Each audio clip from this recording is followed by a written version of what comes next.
Okay, hello everybody. This is the Thursday night Skills for Life class through Rapid Eye Technology. And my name is Tanya Jorgensen, and tonight we're going to be talking about health and healing. And let's do a little recap. Do we want to head over to the whiteboard? I've got it. There it is. Okay, there are our skills for life. Everything starts with thought. Thought is creative. Everything we think is creating all the time. And perception is how we perceive what is coming to us. And our perceptions are a filter of our beliefs and our experiences. And everyone's perceptions are going to be different. We can all watch the same event and come away with a different perception. Then we have choice and accountability. Put your mute on, people. Put your mute on. So for choice and accountability, they're in our lives, they're ultimate choices. Every situation that comes to you, there is an unlimited amount of choices. And I love to remember to use that word choice instead of decide, because when you choose, if it doesn't work out for you, you can choose again. When you decide, you murder the possibility of other choices. You are locked into that decision. So that's why it's good to choose. And then the accountability part of it comes in when we get results of our choices, and you can look back and go, okay, did that work for me? Did this choice lead me to what I want to create? Or is this an outcome I wasn't anticipating that is not what I want? So then you can choose again, and that little cycle keeps going around, which leads us into cause and effect, which is whatever we put out is going to come back to us multiplied. So that one reminds me that when I'm driving down the freeway and somebody drives by me real fast, not to scream, shout, and make obscene gestures, but to go, oh, I guess they had to drive really fast today. Interesting. So that one helps me to really pay attention to what I'm putting out into the world because it will come back. Then we have abundance and gratitude because the universe supplies whatever it is we want in abundance. And gratitude puts that into motion. So I look, and this is the season to be grateful, really. I think we're more focused on it from Thanksgiving on through Christmas, being grateful for everything that we have and the people in our lives and situations, and to be grateful for the tough times too, because it's all a learning down here on Earth School. Okay, then we go up to tonight's, which is health and healing, and then our last one is harmony and rhythm. And it all works in a circle. They all affect each other. They all work in and through and around each other and affect each other. Off to the left, we have our community pieces, which are the HHF, Help My Hair is on Fire. If you're really struggling and just need some extra energy, you can text any of us and we will send you energy. And if you receive someone sending you HHF, just send energy or pray or whatever it is your belief system works with. The next one is the Rapid Eye 4-step self-care protocol, which is a really great way to work through your issues if you're triggered. It is a process that can help you calm your system down. And right there, it says RET 4 or 4-step self-care protocol client homework. This goes through it every step of the way, which really helps you to do it and do it again and do it again until you get it in your system. Because, boy, when you're at Christmas and Uncle Fred says something that really, really, really upsets you, you can go in the bathroom and just do this for yourself and come out, and it's not going to upset you. It's not going to knock you out of your joy. So it's a great personal thing that you can do between sessions, because you, when you're at Christmas, you don't have a rapid eye technician to go, oh, I'm having trouble, can you help me? This is the best tool to calm your system down and help you get back to peace and joy and where you want to be. Okay, now let's go back to the little list. And you can download these things off of here very easily. There's a feelings list, all kinds of stuff. Okay, universal 2x4. This one is those patterns that repeat in our lives that are like, oh, especially if you're triggered. Oh, that triggered me. Oh, that upset me. Okay, that's a pattern you can look at and start to look at how you can be accountable and shift that for yourself. The next one is the Mack truck. And that's the one you get when you don't listen to those universal 2x4s. Those are the bigger things that can happen. Um, Ending up in the hospital, having major things happen to you physically, mental break, all kinds of things can happen that we would look at and go, oh, yeah, that was a Mack truck. And usually with those, you can look back at all the times the universe said, oh, here's something you may want to look at. Those universal 2x4s that grow and grow and end up in the Mack truck. Pain is acronym for pay attention inside now. And whenever I look at this, I think of on every level. If you're experiencing physical pain, there's usually an emotional component to that. You can look at the Louise Hay's book, has all those, and there's also, I think, a body chart in some of this information here on this page, and it can assist you to really look at those things. Pay attention if you're having trouble mentally, emotionally, physically, spiritually. Those are things to pay attention to so that we don't end up in Mack truck space. Okay. And then our last one is cancel that. And this is great when you end up saying something either in your mind or from your mouth that you're not wanting to create that. So you can say, cancel that. I had to the other day. I was driving all the way up beyond Portland and somebody zipped around me. And I was like, first thing I wanted to do was, you, how dare you do that? You know, and then it's like, oh, cancel that.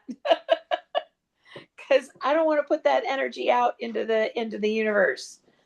And that is a really good thing. Also, if I'm wandering around and I say something derogatory about myself, my family members know to say, hey, you, cancel that. That's not what you want to create for yourself. So it helps manage those thoughts that come up that the itty bitty icky knitty is yelling in your ear. You can say, oh, okay, cancel that and get on with life. So, okay. Those are our skills for life. Okay, let's start the hello, everybody. It's nice to see smiling faces. Hello. Okay, so Alan and Tyler, you want to start the PowerPoint? PowerPoint, give me a second. I'll put it up. Yes. Okay. I don't know why that word gets flubbed in my brain and I can't think of it. Don't know why. Okay, skills for life, second half of the Rapid Eye model. And this really is the second half. Rapid Eye is wonderful to go and have a session or 10, work through a whole bunch of your stuff. But if we keep doing the same things, we're going to keep getting the same results, or at least we'll keep getting results we don't like. So, in order to shift that, this is the cognitive repatterning or the learning part of Rapid Eye. And this will assist us to change that. Okay, next slide.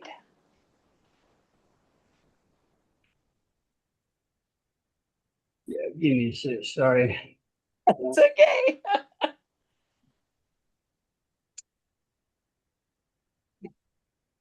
This presentation was created by Julia Fairchild with Loving Aloha. She lives in Hawaii. Beautiful picture of those dolphins swimming. Okay, next. Principle of health and healing. Wisdom is to the soul what health is to the body. Caesar Vichard de Saint Ray. Cool. Okay. The mind directs the body. We direct the mind. It's kind of a cool picture. Next. We live in an era where the mind-body connection is becoming universally accepted, both in scientific and alternative circles. This is not a new idea. Helen Flanders Dunbar, a pioneer in psychosomatic medicine and dubbed the mother of holistic medicine, wrote in her book, Mind and Body, "It is not a question of whether an illness is physical or emotional, but how much of each."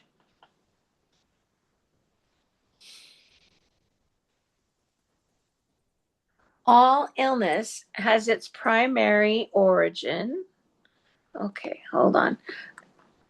I'm having trouble. It's covering the. How do you move the little box with the person in it? Okay. Can somebody else see the whole thing? I can't see all the words. All illness has its primary origin in the mind rather than in the body. Really, really interesting. So stinking thinking matters? Yeah. What we think does matter. Yes, absolutely. Okay, next. Pain, be it physical or emotional, results from an imbalance somewhere in your being. It is evidence of some sort of toxin. It may be toxic food, toxic emotions, or a toxic relationship. Really, and I've also heard too that it can just be energy not flowing through that area correctly because of one of these toxins or an emotional block, or like the Louise Hay book talks about, if you have knee pain, it's a fear of moving forward. So sometimes it's our emotions that keep us in pain, stuck, unwilling. Um, The good, lots of, can I make a comment there? yeah, The good part of that is that don't ever use that concept to beat yourself up if you get sick or whatever, and don't even waste your energy on what did I do to create this? What did I do to create that? Just shift. yeah. Just cancel Oh, whatever created this. I don't even need to know. And my knees flow easily. because what you think about really matters. And watch your language, right? Yep. Especially sick and tired, and let go of I can't stand that, because pretty soon you can't stand, if you get my drift. Or the words, it's killing me. How many times do people say that and you go, oh, watch out what you say. Even just to look in the mirror in the morning. Lately, my face is changing a lot. I'm noticing aging. And when I look in the mirror, I'll go, oh, you look really tired. And I'm working on shifting that. Yeah. That's the good thing about cancel that. I Cancel. said it to the grocery store clerk the other day because she said something really negative about herself. I go, cancel that. You're doing great. And the shift on her face was amazing. I think Mm-hmm. people get it, even if they don't get it. Does that make sense? Yep. Yep. Okay, next. Okay, pain serves a positive purpose. Without our indicator lights, we would be oblivious to the effects of maintenance needs to our vehicle. Likewise, our corporeal vehicle uses pain as indicators to let us know that something is amiss. Ignoring them can leave you stranded on the side of the road. Why are we more attentive to our car dashboards than to our own healing, our own health? Um, yeah, some days I think these little indicator lights would be helpful. But also, lately I've noticed I'm doing a little more. The other night, um, I had a long day with a lot of walking, and I came back to the house. We had dinner. I got the dogs fed. Everything was good. I sat down and I watched TV for maybe a couple hours. And, I had been up and down. I wasn't sitting the whole time. But when I went to get up, I had a leg cramp down my left leg that was so bad. It had me just out of breath and in tears and in pain. And it was like, okay, that's my indicator light that I've been on my feet too much that day, that I overdid it a little bit. So that's an example of what our bodies can indicate to you that something's going on that we need to pay attention to. Okay, next one.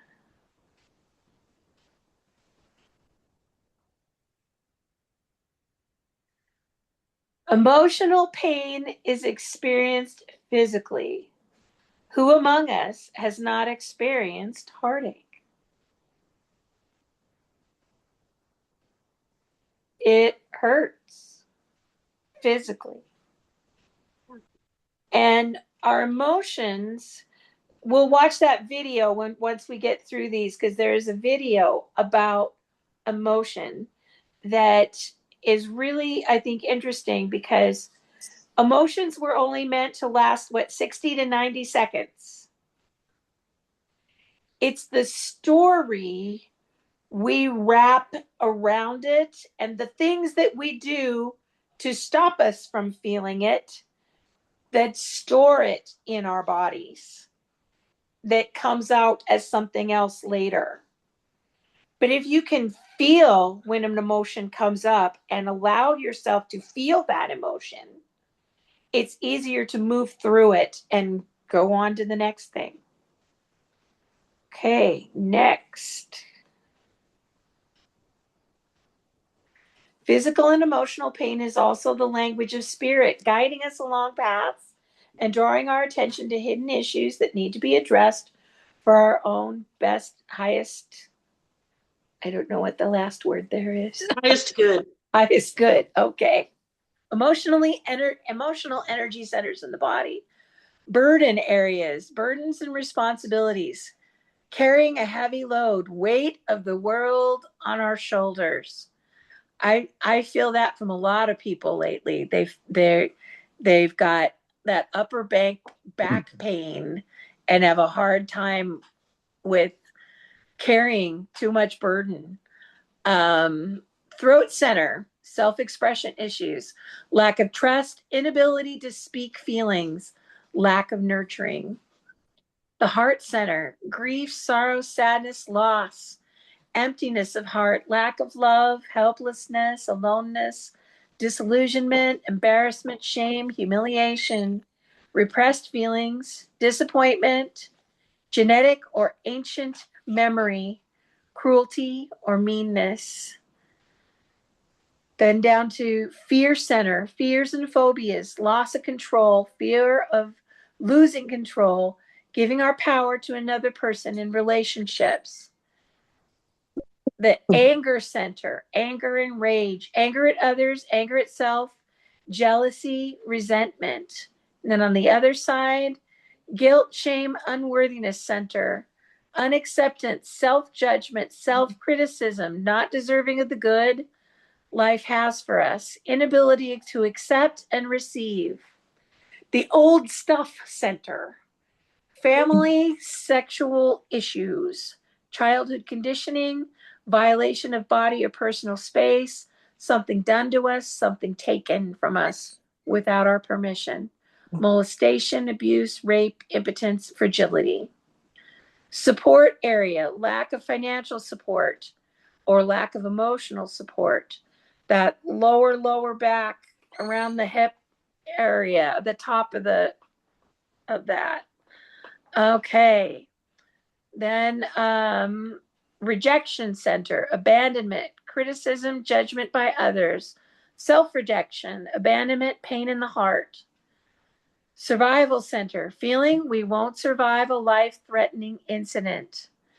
Violations related to surviving accidents, abuse, violence, or rape, impotence, fragility, first year of life, and basic creativity.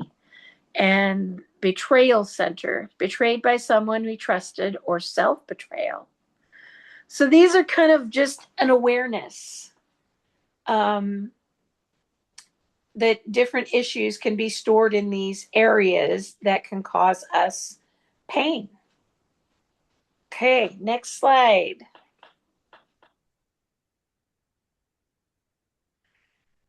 As every cell knows itself to be a skin cell or a brain cell or a blood cell and behaves accordingly, every cell also has emotional intelligence. Emotions are stored in areas of the body which relate to that emotion, the place from which that emotion is expressed. Thus, the issues are in the tissues.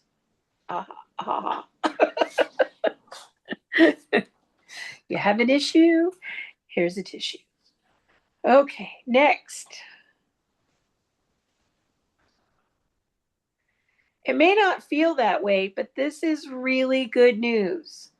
The body has built-in warning signals to keep us safe and well and to encourage our spiritual growth. Next slide. That interesting. Change. Yeah. Change happens when the pain of staying the same is greater than the pain of change. Some people have a really hard time with change, and yet our whole entire lives, that is what it is. It's choices and change. Things that the one constant is that things will change. Okay, next slide. All right. Toxic emotions create toxic chemicals in the body, which affect the body accordingly. So, dread, hopeless, lonely, cynical, fear, regret, despair, sad, guilty, bitterness, jealousy, and terror can be toxic in the body. That's why I love my after reading the let them theory is what Mel always says. What if it all works out? Whenever I start feeling any of these things, reassuring myself that, yeah, it could all work out. What if it all works out? Just I might. have a comment. Yeah. This is why it's so important if you know that you just had a negative experience, okay? Say you go to the family reunion and you feel rejected, and some of the people in your family, I mean, the biggest triggers seem to come from our family. So immediately when you have a negative experience like that, or the world gives you one at work, okay, you got to really be nice to yourself and go, okay, I do not want my body to interpret the judgment I just went through or the rejection I just went through and make myself sick. Okay. So that's when you get a session, that's when you do the tapping. Always do something, tender talk yourself. Okay. Be really nice to yourself so that those toxic chemicals do not go into a full-fledged physical reaction. Yeah. And say it out loud. I don't want to store this in my body. It's just an experience that I went through. Oh, here's my old pattern of rejection or whatever coming up, and I'm going to let it go. It does not have the power to break my peace. When we start doing that, I think we'll be able to handle our life experiences a little bit better. Mm-hmm. I choose peace. Yep. Okay. Be nice. Doggies are fighting over something on the floor. Choose peace, please. Okay. All righty. Next slide. Where did the slides go away? There they're coming. Okay.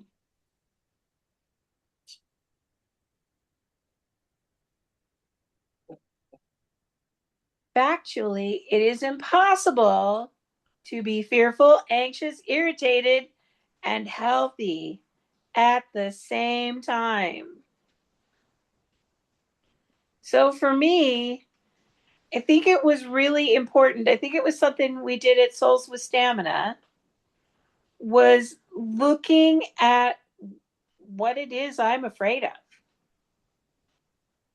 And it was really important for me to know um, what makes me anxious, what am I afraid of?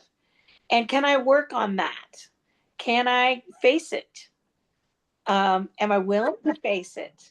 So for years in my life, I was afraid of needles. And then I had to go and have allergy testing where they poked me 83 times to find out what I was allergic to. And I got over that.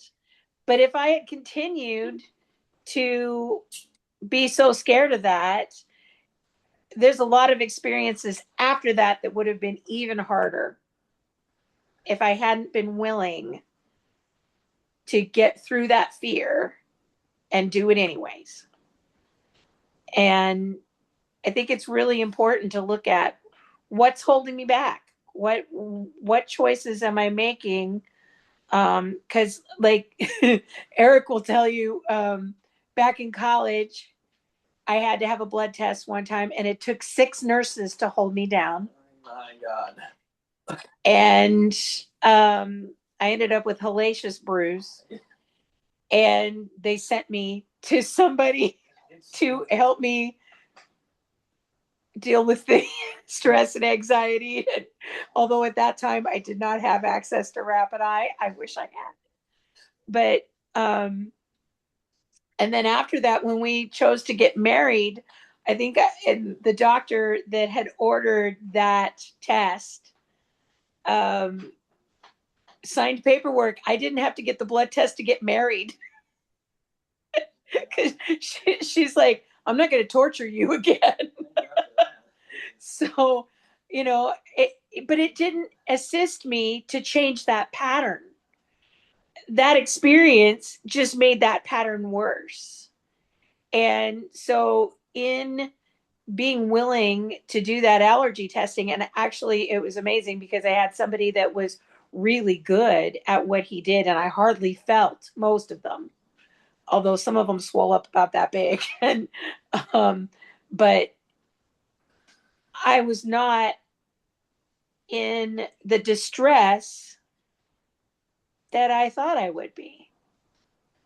And I found coping things that helped me.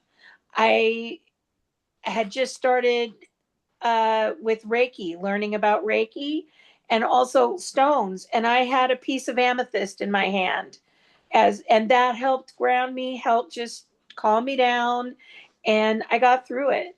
So it's fear is a big one to get stuck in your body. And I really appreciated over the last few years being able to really look at what am I afraid of, and what is it slowing me down? How is it affecting me? Um, and rapid eye technicians will definitely help you look at those patterns that are showing up in your body, that are showing up around you, and it would help you get through those things. Okay, let's head back to the hey. Our physical health is a reflection.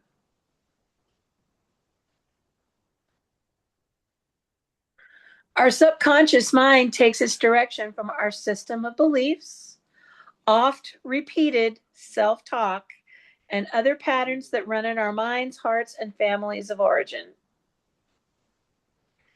That self talk is super, super important. Okay.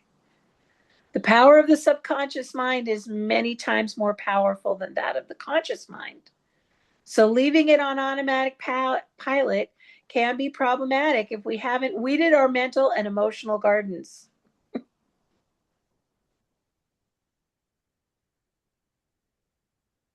Few words of extreme caution.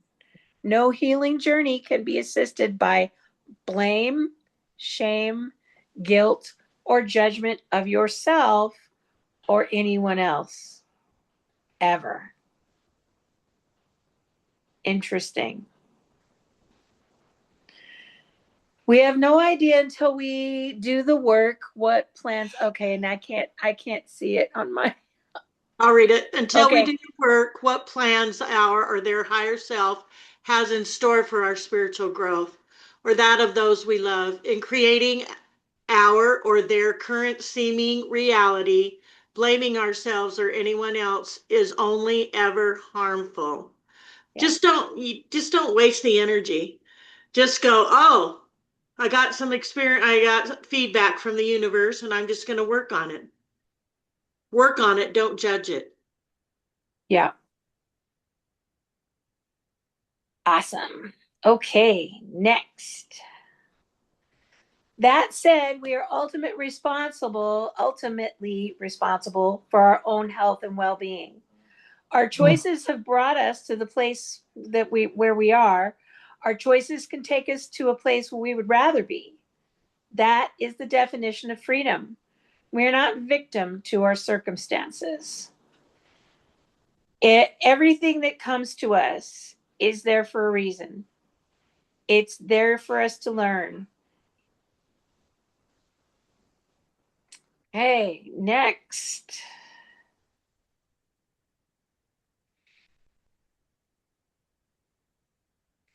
If we feel like we're circling the drain, we need to find one hand or foothold to stop the downward spiral. Hopefully, we can put a stop in it before reaching these depths. Breathe, get a session, do the 4-step self care protocol. Okay, next. Having a stop prepared in advance will be helpful when the downward spiral begins. By now, we have learned effective tools to turn the tide of overwhelming circumstances or to avoid getting there in the first place. This one always reminds me of um, the middle of the crisis is not the time to develop a coping skill. So work on that 4-step self-care protocol, get those tapping sequences down so that you have a good coping skill for yourself. Okay, next.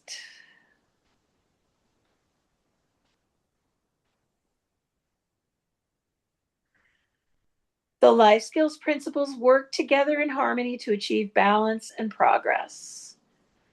Gratitude, healing, health, abundance, accountability, perception, thought, cause, choice, effect. And the ballet dancers behind them. I love that. The principle of health and healing is where all of these tools and their application are put to the test. Our physical health, circumstances, and surroundings are the mirror of our reality, all subject, of course, to our life purpose and our self directed means of achieving the same. For instance, Helen Keller's life purpose probably required her condition to give thousands of people hope, encouragement, an example of success in spite of difficult circumstances. So, in other words, everything that we encounter is there for our learning and possibly to help someone else, to assist them in their learning too. Okay, next slide. Our entire body, mind, and spirit act as a single Unit. unit. It is a sip. Oops. Whoops. Next one. There we go. It is a system of operation, each affecting the whole.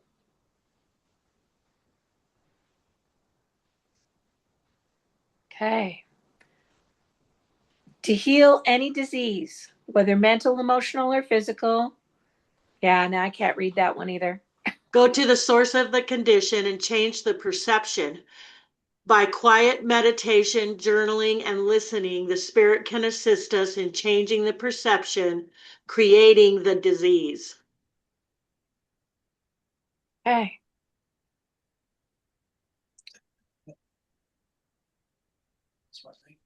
Yep. We are what we think. All that we are arises from our thoughts. With our thoughts, we make the world. That was the Buddha. We heal ourselves by recognizing our own worth. We heal others by recognizing the wholeness and divinity within them. When we Perceive health in another, we heal ourselves. We make health real in others by believing in their health. yeah. That's weird because you don't really realize that your thoughts going out towards somebody.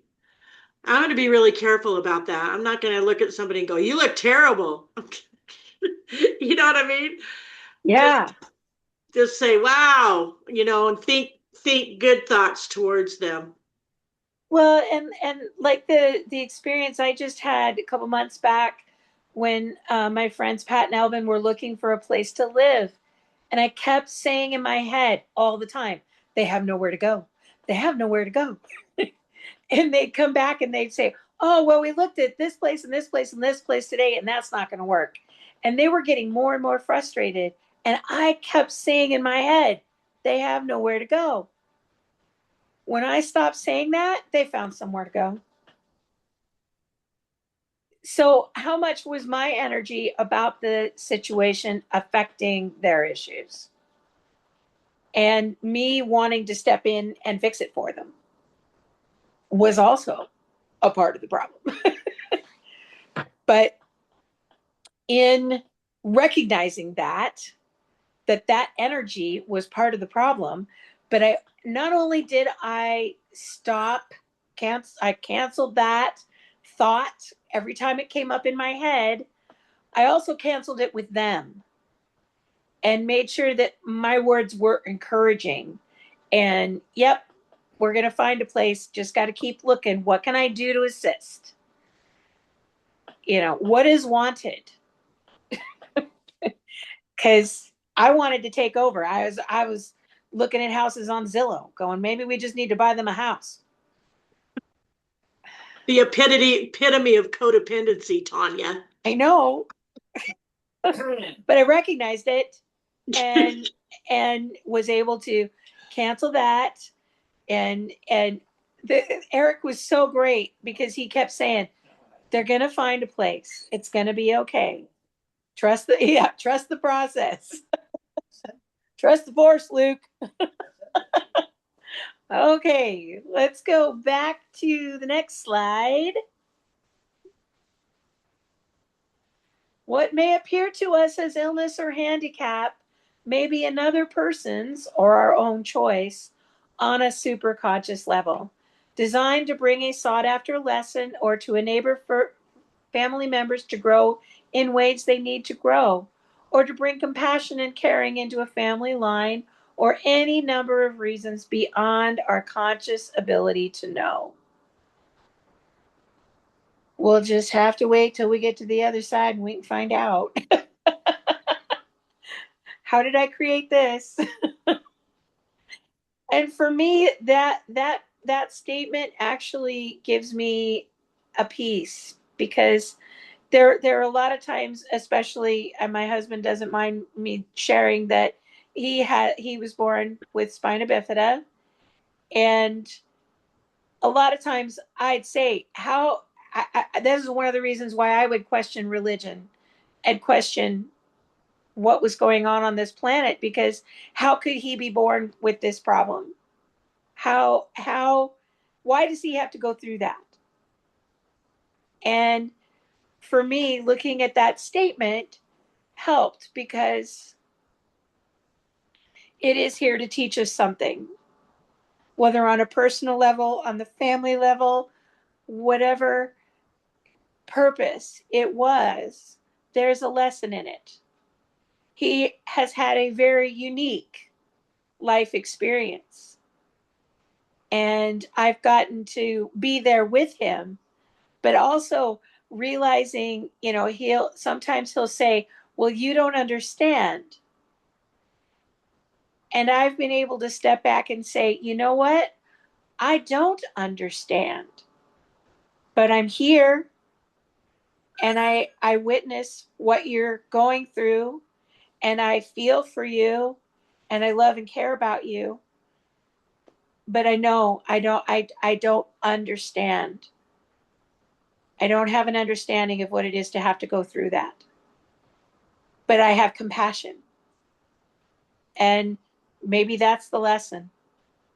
I won't know until we get there. But for me, that helped, um, I guess, bring about more of a spiritual connection, because I think I was pushing it away, going, well, if there's God, why does this happen? So I like that worldview of that, we are here to learn, and some of us are here to learn very different ways, or different things. And yeah. Okay, next slide. When you focus on the good, the good gets better. Abraham Hicks. Cute, adorable little girl. The ability to observe without evaluating is the highest form of intelligence. That dog is totally judging me. That face. Consider the possibility that the universe is a benevolent force and all is in divine order. I can consider that. If that were true, how would your perspective on any given challenge? How would it change? How would your perspective shift? Okay. Is that it? Was that the last one?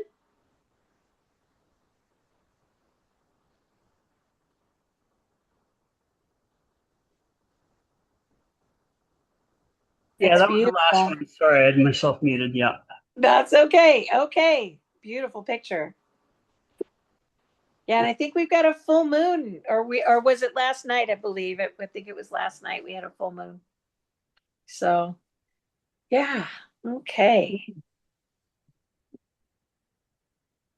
okay. It is essential to listen to the messages that our body gives to us.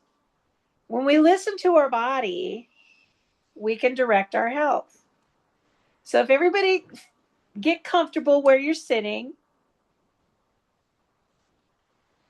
and just relax. Don't have to close your eyes. You can if you want to. Just kind of relax. Just sitting. Take some slow breaths in through your nose and out through your mouth.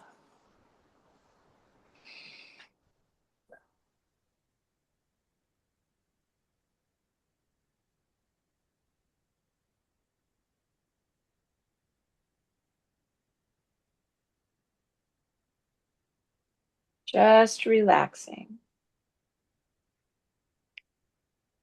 Tune in to the sound of your heart beating. You can place your hand there if you'd like to feel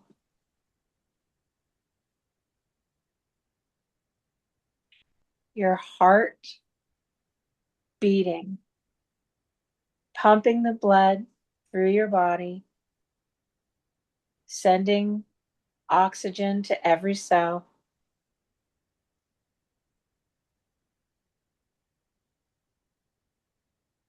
Explore any other body sounds.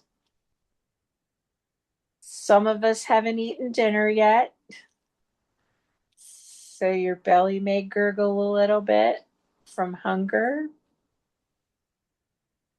Any other sounds?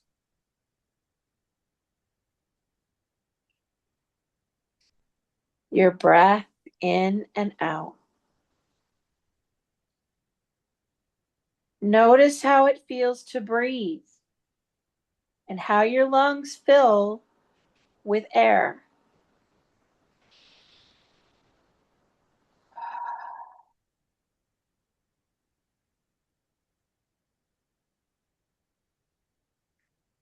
Look into your brain and notice what patterns are there.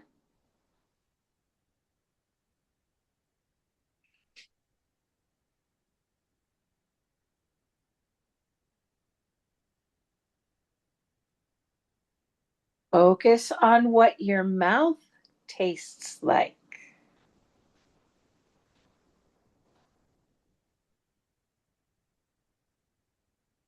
Are there any dominant smells? Do you have a distinct odor?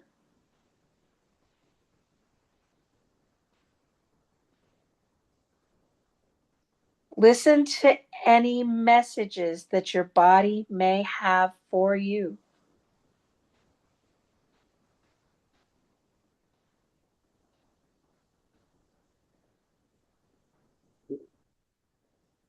Okay, taking some deep breaths. Okay.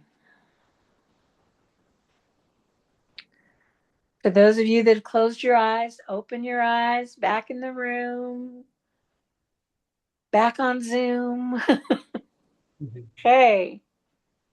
How do we learn how to listen to our bodies?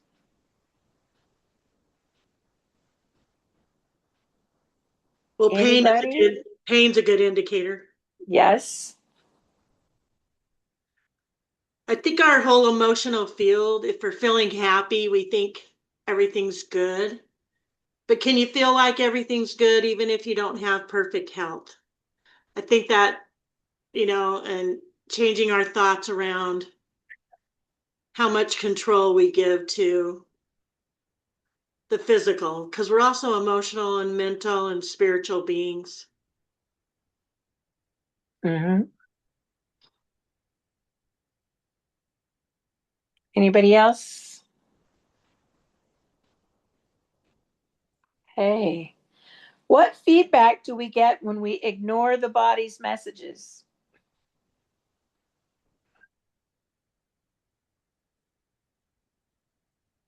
Personally, I got a Mack truck.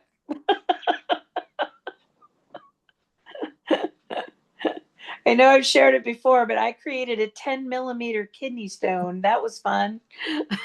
And I've been saying all along, oh, my back hurts right here. I had to pay attention inside now, but I didn't pay attention.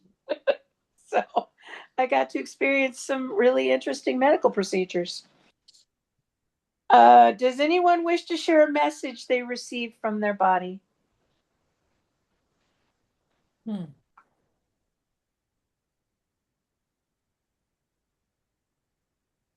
Okay. All right. Tyler, did we have that one video, the one that we missed last week that we were Yeah, so trying to find?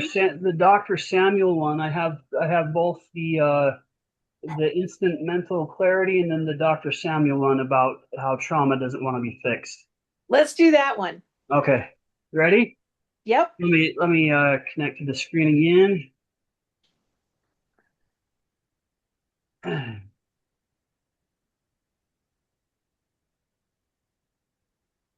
Yes. Most people try to heal trauma by avoiding it, destroying it, but trauma actually doesn't want to be healed. It wants to be felt all the way through. Trauma is not just memory, it's actually frozen, dense light, a distortion field that is trapped inside of the cells, held in place by unprocessed emotion and resistance.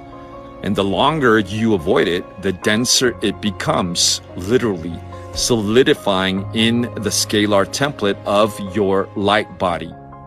But when we learn how to sit with it without fixing, spiritualizing, or judging or bypassing, and breathe into it like you would hold a crying child with loving, sustained awareness, the scalar pattern begins to loosen. The emotional charge melts into motion. The frozen light begins to move, and trauma starts to exit the body as the energy moves. So we don't have to fix the pain.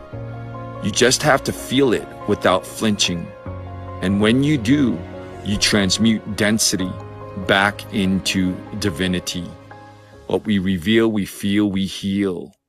Most people try to heal trauma by avoiding it, destroying it, but trauma... That's awesome. No. Yeah, that one was really cool.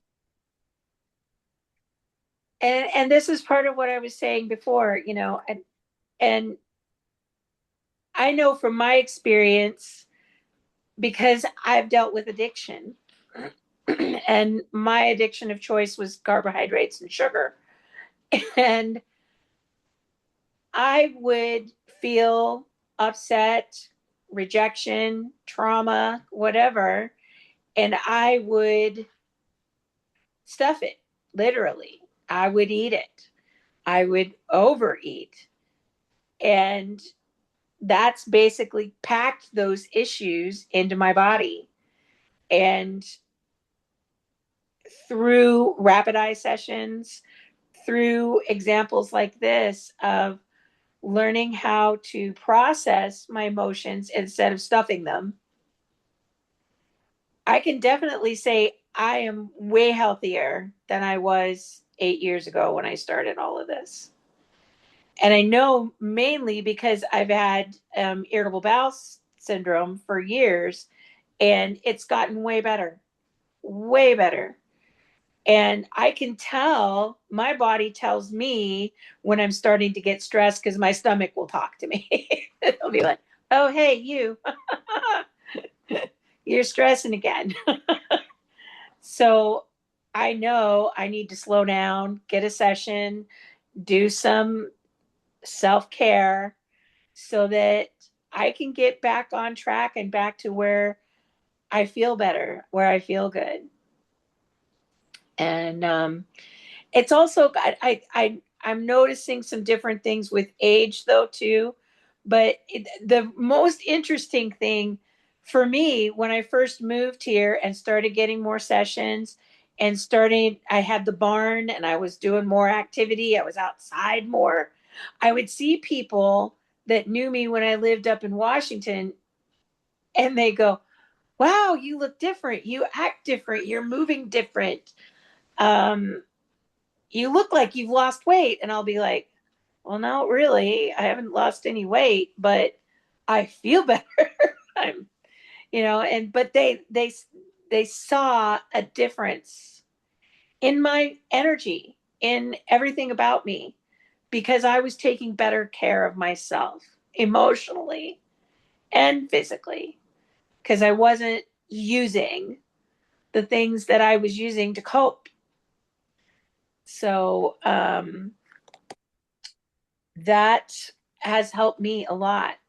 I love the way that video illustrates the issues as they look like spiky things coming off the shoulders, and that was really fascinating to think of it in that way. That was cool. Okay, so I think we have our song for health and healing.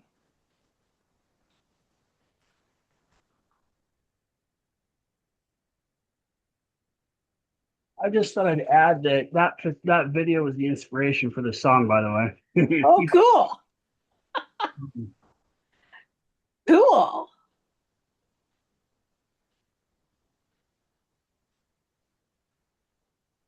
A good cry is needed before things start to pile. It reaches all the cracks and spaces to cradle things a while. Fix-its and band-aids only mask the inner child and stifle all the pain, wishing to be reconciled.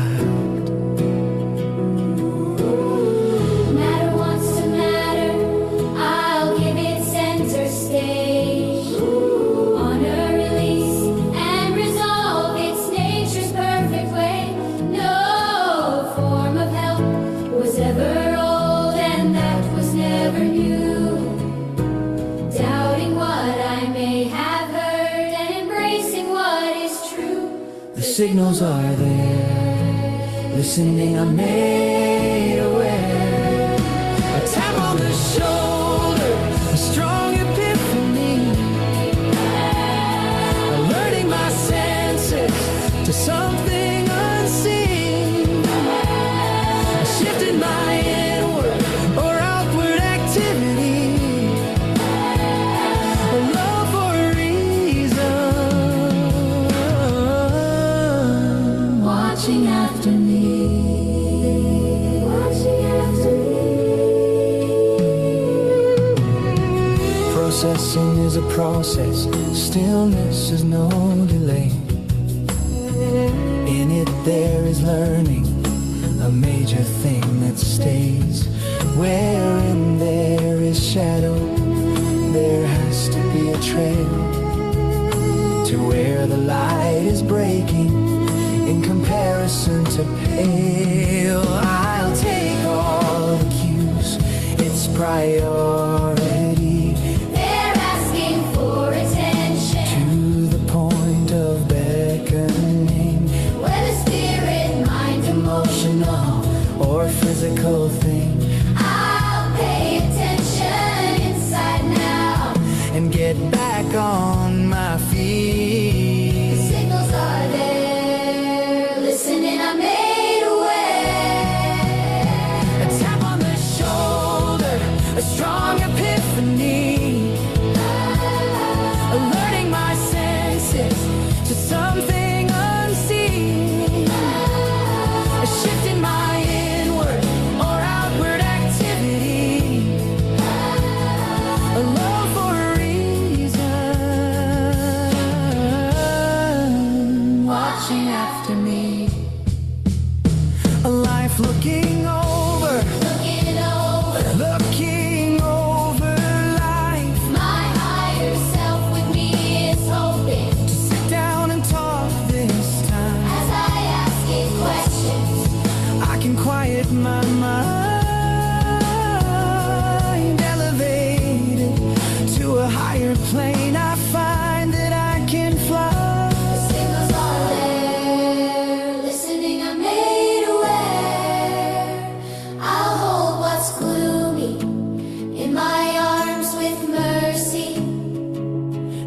mercifully gain peace, finding it in turn, releasing me with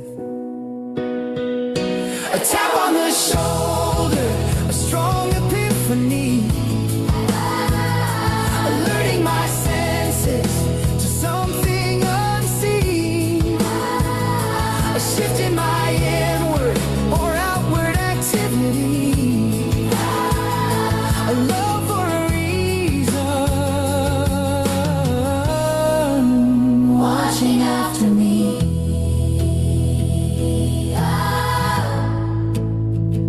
A lull for a reason, watching after me.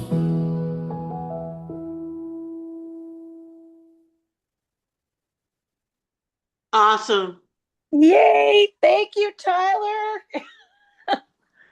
That was a new one. It was so good. Okay, well, that's it. Thanks for everyone attending and taking time out of your busy lives to really focus, because we're so much better together than any one of us separate and alone.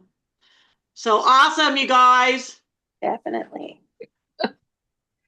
See you next